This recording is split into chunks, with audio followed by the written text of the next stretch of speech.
Okay, now we're going to kind of change gears a little bit here, but this is easy on the backside. Once you figure out how to do this, it goes really smooth. List the possible rational zeros.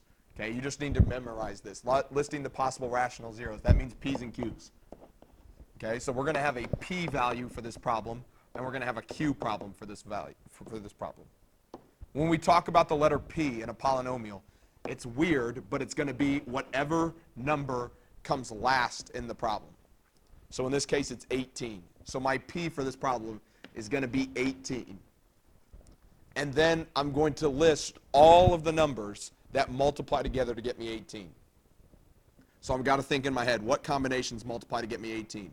Well, 18 times 1 is a combination. So 18 and 1. 2 times 9. Oh, I don't need to put a times sign. Sorry. 2 times 9. So I'm going to list the numbers 2 and 9. And then 3 and 6 would also work. That's it. That's all the numbers that multiply to get 18. So those are my P list. Okay, my Q list are all the numbers that multiply together to get me the first number in the problem. So I'm looking for all the numbers that multiply to get me 3. So my Q is 3, and then all the numbers that multiply to get me 3. Well, the only number that multiplies to get me 3 is 3 and 1. There's my list. Okay, then we're going to do a P over Q list. These are all of the numbers that work here. So I'm literally going to do what it says. I'm going to take all of the P's and divide them by all of the Q's. Okay, when I do this, I like to do a system. I like to go in order. All right, so I'm going to start off with the smallest P, which is the number 1. Okay, so I'm going to write down 1 and divide it by the Q values. So I'm going to take 1 and divide it by 1. That gets me 1. And then I'm going to take 1 and divide by the other Q value, which is 3. So 1 divided by 3 is 1/3. Okay, I've used both of these. Sorry, I should have done this at the very beginning. All of these numbers are plus or minus. I always just like to put them in parentheses and say plus or minus. All of these answers are plus or minus. Okay, 1 and 1/3. I used the number 1 with both the 1 and the 3, so I'm done with it. Then I'm going to go to the next smallest number, so in this case 2. So I'm going to take 2 divided by both Q numbers. So it's going to be 2 divided by 1, which is 2, and 2 divided by 3, which is 2/3. I used the 2 in both of them, so I'm done with it. Then I'm going to go to the next number, so the number 3. 3 divided by 1 is 3. And then I'm going to take 3 divided by 3. Well, 3 divided by 3 is 1, and we already have that on here, this list. So I don't need to write it again. You can if you want, but I don't need to. I used up the number 3. Go to the next one. Let's go with 6 next. 6 divided by 1. Well, 6 divided by 1 is 6. And then 6 divided by 3. 6 divided by 3 is 2. I've already got it listed. I'm not going to list it again. Go to my next one. So we used up the 6. Now we're to 9. 9 divided by 1 is 9. 9 divided by 3. 9 divided by, oh, that's 3. I've already got that one. And then the last one here. So I used up the 9. Then 18 divided by 1. 18 divided by 1 is 18. 18 divided by 3, that's 6. So my answers are plus or minus 1, 1/3, 2, 2/3, 3, 6, 9, and 18. What this is this is every number in the entire world that could make this problem equal to 0. These are all the possible answers. When we think of the word 0, it means when you set this, what would get this problem equal to 0? Where would this graph cross the x-axis? That's what a 0 means. Now we're going to jump into synthetic division. Given that 4 is a 0, find all the other zeros. So our job is to find all of the answers. Okay, the first thing I always look at is what's your biggest exponent? Okay, in this problem, the biggest exponent is the number 3. That means there are going to be 3 answers to this problem. We know 4 is an answer. It's a 0. It's a root. Those words all mean the same. So what we're going to do to find out what our answers are is use synthetic division. So remember what synthetic division looks like. We use a box and a line. Okay, across the top here, we're going to use the 4 leading coefficients from this problem. So in this case, it's the number 1 because it's 1x cubed. It's the number -1 because it's -1x squared. It's the number -22 because there's a -22 in front of that x. And it's the number 40. Those are my leading coefficients. All right? The answer 4 is a 0. I know that when I take the number 4, and I'm going to write the number 4 in this box here.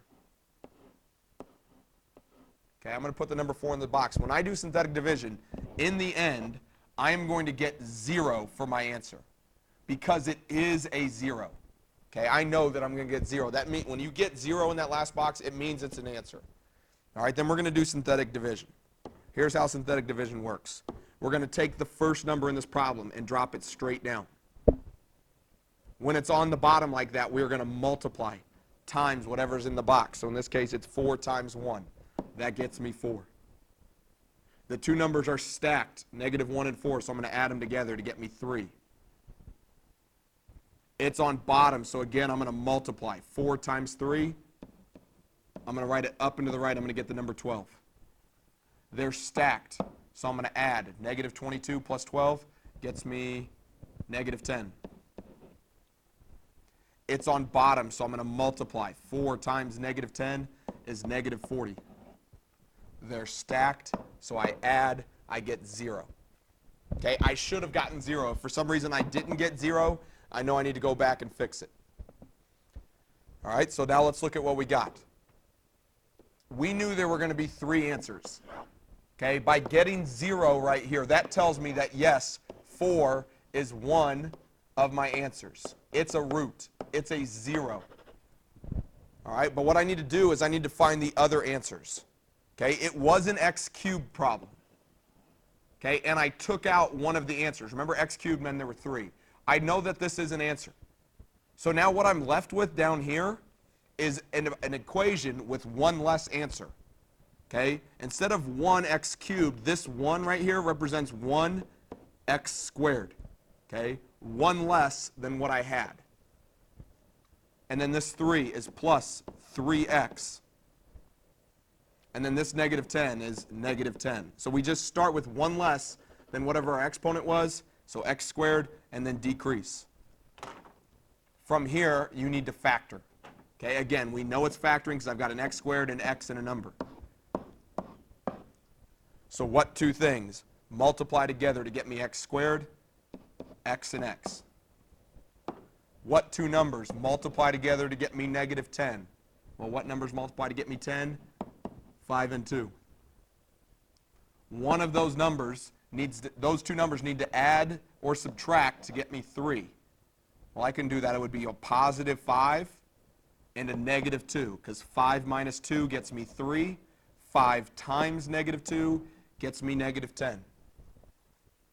I'm not done. I just got to set them equal to 0. And solve. X plus 5 equals 0. X is -5. X minus 2 equals 0. X equals 2.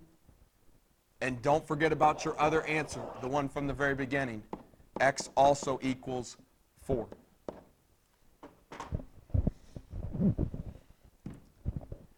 This next one is actually easier. Decide if x minus 2 is a factor. Okay, that's going to be a key word here, factor of this polynomial.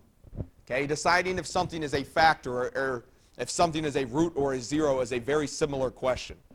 Okay, again, just like before, we're going to set up synthetic division.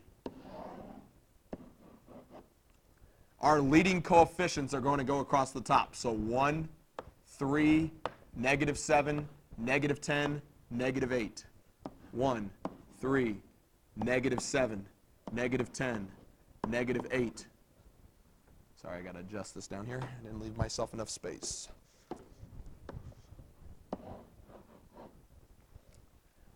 X minus 2 is a factor, or that's what we're trying to decide. So just like before, when we got done, we need to take x minus 2 and set it equal to 0. Okay, I always want it to be x equals something. So in this case, it's going to be x equals a positive 2, because I got to move that 2 over. So the number that's going to go in my box up here is a positive 2. If it's written with x like this, you must change the sign. Okay, on our last problem up here, they told me 4 was a 0. It wasn't written with x, so we just wrote 4 in the box. Okay, down here again, though, it's written with x, so I had to change the sign. All right, sorry, back to the problem. We're going to do synthetic division. So just like before, remind yourself what we did. We dropped the number. It's on bottom, so I'm going to multiply by what's in the box. So 2 times 1 is 2. These two numbers are stacked, so I'm going to add. 3 plus 2 is 5. It's on bottom, so I'm going to multiply. 2 times 5 is 10. They're stacked, so I'm going to add. Negative 7 plus 10 is 3. It's on bottom, so I'm going to multiply. 2 times 3 is 6. They're stacked, so I'm going to add. Negative 10 plus 6 is negative 4. It's on bottom, so I multiply. 2 times negative 4 is negative 8. They're stacked, so I add. Negative 8 plus negative 8 is negative 16. Again, what we want to be right there is a 0. Okay, I want to get a 0 there. If I would have gotten a 0, then I would say that yes, the answer is yes, it is a factor. Okay, but because I got any number in the entire world besides 0, the answer is no. Okay, 2, x minus 2 is not a factor. 2 is not a root. 2 is not an answer to this problem. All right, and that leads us into this last question. Find all of the zeros of this problem. Okay, you know how many answers you're going to have at the very beginning. Again, we look at the exponents. Because this exponent is a 3, I'm going to have 3 answers to this problem. It says start off with p's and q's just like we did before.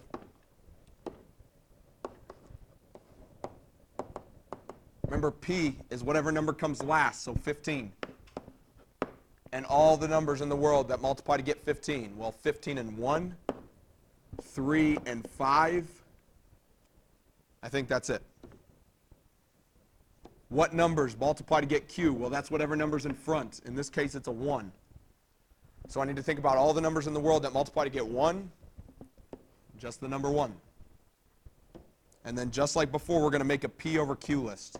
This p over q list is going to be really easy. It's always plus or minus. And we're going to take each p and put it over the q. So I'm going to start off with the number 1. 1 over 1 is 1. Done. 3 over 1 is 3. Done. 5 over 1 is 5. And 15 over 1 is 15. That is my list. Here's what this means. We know that this problem has 3 answers. Out of every number in the entire world, your answer to this problem is either 1, negative 1, 3, negative 3, 5, negative 5, or 15, or negative 15. So out of every number in the world, we have narrowed it down to these numbers. Now all we got to do is see which one actually works. So all we have to do now is we're going to do synthetic division. All right, we're going to do synthetic division with these numbers. We're going to start with our leading coefficients. So 1, negative 3, negative 13, and 15. And what we're going to do is we're going to pick a number from our list and see if I get 0. Again, remember, in the end, we're trying to get 0. If we get 0, that means it is an answer. So I'm going to start with the easiest number, which is the number 1. I'm going to plug it in. Drop the 1. It's on bottom, so I multiply. They're stacked, so I add. It's on bottom, so I multiply. They're stacked, so I add. It's on bottom, so I multiply. They're stacked, so I add. I got 0. That makes me happy.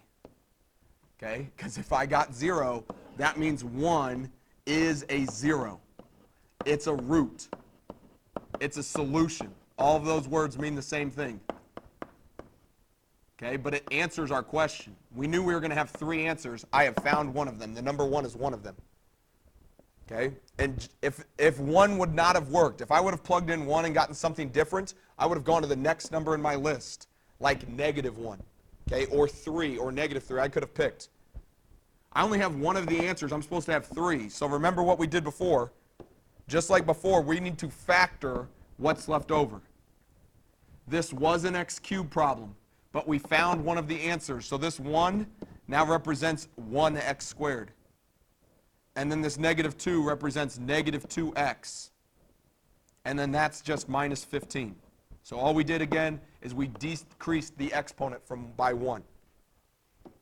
To finish this problem, I now need to factor this set. I need to know what numbers multiply together to get me 15. Well, I know what numbers. We have that list over here. How about 5 and 3? Can I use 5 and 3 somehow to get me -2? Yeah, I need to have -5 and +3. Those two numbers, -5 plus 3, yeah, that gets me -2. When I multiply them, yeah, that gets me -15. Now all I need to do is solve. So my answers here. X equals x minus 5 equals 0. Oh, set it equal to, okay, so that one's 5. X plus 3 equals 0. Subtract 3. Okay, so x is -3. And my third and final answer is 1. Notice that all 3 of these numbers are listed in our P's and Q's list.